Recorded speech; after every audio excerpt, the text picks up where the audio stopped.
Tieto cvičenia odporúčam každej žene, ktorá má bezproblémové tehotenstvo. Začneme cvičeniami na úľavu od bolesti chrbta. Známe cvičenie mačka krava s nádychom záklon hlavy a s výdychom predklon hlavy.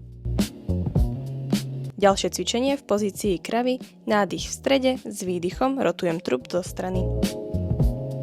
Následne spojím tieto dva cvičenia do jedného. Nezabúdam zapojiť do rotácie celú dĺžku chrbtice. Presúvam sa na dýchacie cvičenie, konkrétne dýchanie do brucha. Je to jedno z najvhodnejších cvičení na spevnenie stredu tela počas tehotenstva. S nádychom uvoľním brušné svalstvo a s výdychom sťahujem brušné svalstvo. Ďalším vhodným cvičením je výdrž v pozícii medveďa. Pri tomto cvičení sa zapája nielen stred tela, ale aj svaly stehna a paží. Presúvam sa na oblasť panvy. Začínam jej podsadzovaním a vysadzovaním.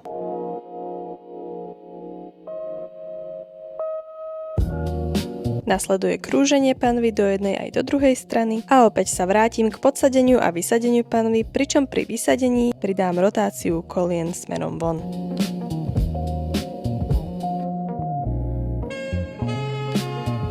Znova chvíľku vydržím v pozícii medveďa a presuniem sa do pozície strechy alebo tzv.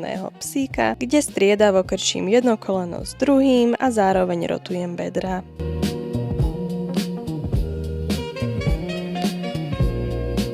Následne striedam výdrž v pozícii psíka a v pozícii medveďa.